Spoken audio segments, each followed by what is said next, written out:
Hello, welcome to the video. We like to keep things pretty casual here on the channel, so kick off your shoes, grab some tea, and I'm gonna talk about Bubble to you for a while. It's not an essay, it's not a full review. I'm not trying to convince you to agree with my opinion on the movie. I just want to talk about it. That's most of what I do here anyway. I feel like I will inevitably get into spoilers, even if just by accident, so if you don't want that, then I will quickly just tell you that I don't have a very strong recommendation for Bubble if you saw one of the trailers and it seems interesting to you just in terms of visuals alone, then absolutely check it out. It's on Netflix, at least here in the US. I don't know what distribution is like elsewhere. Visually, it is very pleasant. If that's really what you're looking to get out of this, then sure, go ahead and try it out. But if you're already on the fence or if you're not super familiar with this, I would not really necessarily recommend it to many people. I don't think it's especially strong or interesting or worthy of a whole bunch of attention. I'm gonna go on here and sort of elaborate on some of those ideas, that overall impression, because the visuals are unfortunately one of the only things that I really seem to appreciate about Bubble. And even there, like, it's not my favorite art direction in the world. It's not the most electrifying animation that I've seen, despite the fact that we have tons of technically, I guess, like action sequences. They're not executed in a way where I feel like, oh, that was really exciting. No, it just seems fine. I'm sure that on just a technical level, like actually making the thing, it is very impressive, the things that they're doing here with the animation. But for me, it doesn't translate to any actual impact at all. And that is by far my biggest critique of Bubble at the moment, is just that there is no impact for me. There's no weight to the proceedings. I think that ultimately comes down to the character work, but I'll get there shortly. So this is directed by a guy called Tetsuro Araki. Here is his name written out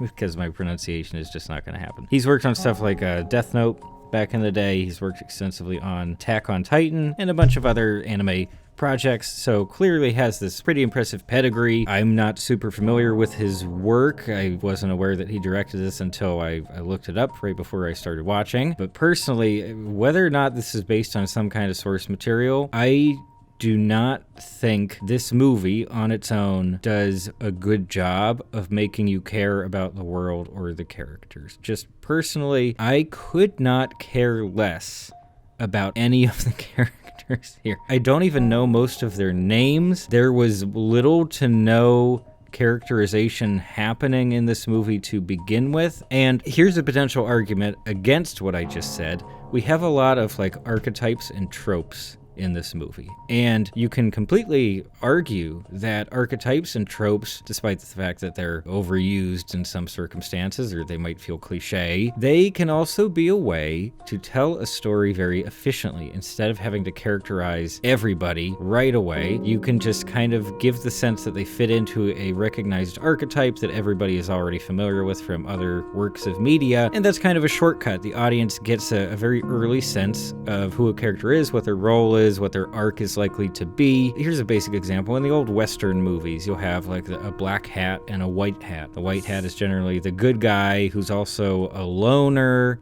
He's gonna do the right thing and stand up for the little guy, but he's also really cool and might have a dark past. So many characters fit into that archetype that not every one of those movies has to go through a whole thing where side characters explain the backstory and explain that he only ever works alone and all this stuff. No, we get it through like cultural osmosis, basically. And here, you could even say that our lead character, whose name I've already forgotten because he's just an empty husk, you could argue that he's even like a white hat type of protagonist. He's a loner guy, he has trouble connecting with other characters, but he's also like super skilled and really special because he's the special one. He has some trauma in his past. I never got anything really beyond that archetype for this character or for any other character because it just happens. It's weird. The pacing feels slow and too fast at the same time, I think because of the lack of substance. It feels slow because I don't care what's happening. The premise, if you're not familiar, is that just Tokyo was invaded by bubbles and they turned into water, so Tokyo kind of sank, and now you have orphan boys. It's like the Lost Boys from Peter Pan, I guess, but without Rufio, which is a major loss. Just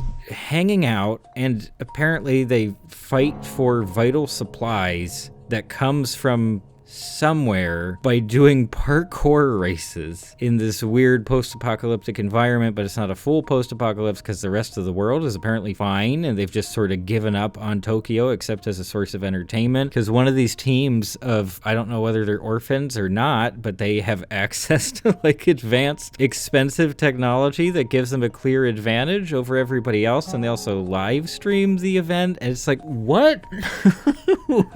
Where is this stuff coming from? Why do we care? Is this all just an excuse to have like parkour sequences? But that would be fine if the parkour sequences were really exciting and entertaining. I don't feel that way about them at all. It seemed like fine. It was like, okay, there's people running and jumping in a very exaggerated way. Yes.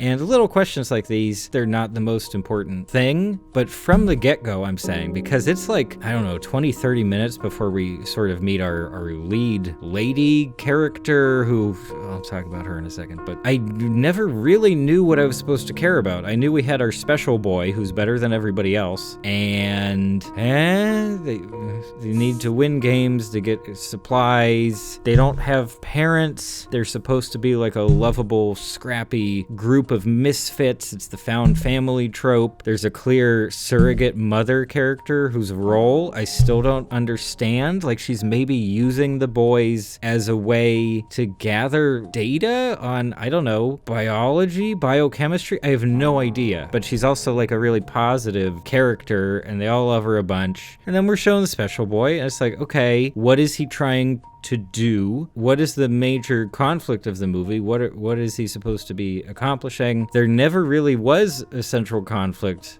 by the way. If anything, I guess you would say that the core conflict in our lead character's arc is that he's very distant from people for some very understandable reasons, and he needs to like learn how to be social again and participate in the world and like the human experience. I guess he says a couple times like, you helped me be myself, or like be the most me for the first time. So okay, personal identity, moving past trauma, even though the trauma thing, it's another discussion that I don't think I can have here in this video, but that was just another element that seemed like it was muddling the message or just trying to add substance to the proceedings when it didn't actually work. I didn't know what the plot was. I kept waiting for the plot to start. A bubble woman, mermaid woman girl appears and saves Kirito, guy, from the underwater, and then they immediately become great friends, and she's the catalyst for him to engage with humanity. I do have some problems with this character who they end up naming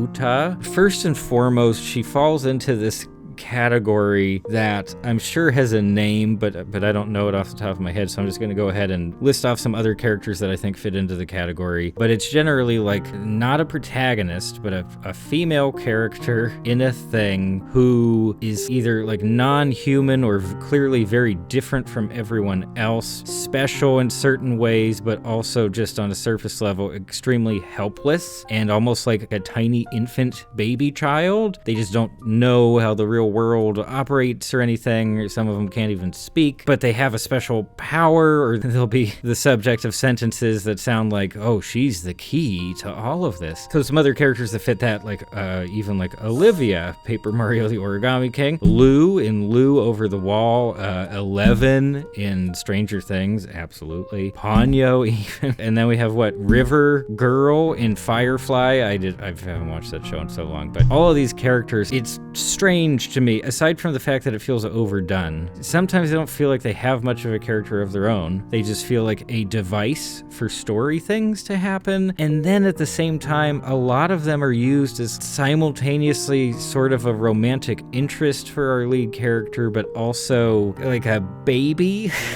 like an analog for a child that the lead character has to take care of. It's kind of uncomfortable. And in Bubble Girl, it just felt so weak. I can't stress this enough. The entire cast, I do not care. I don't care about these characters. Why should I care about them? I don't know much of anything about them. I haven't seen them do anything especially interesting. They're on a team, they're loyal to each other, and they do parkour. I need more. I really do need more. And maybe if this was like the setup to a whole big show, that would be okay. Like we could let that slip for a couple of episodes and then slowly we get more insights into their background, or we just see them face down various challenges that tell us more about who they are, who they're becoming. I just don't feel any of that here, and I'm rambling on about the character stuff so much because that really is at the core of why the movie itself felt like it had no impact. It's roughly an hour 40 minutes long, I think, and every step of the way I was just like, is this it? Is this the movie? I feel nothing.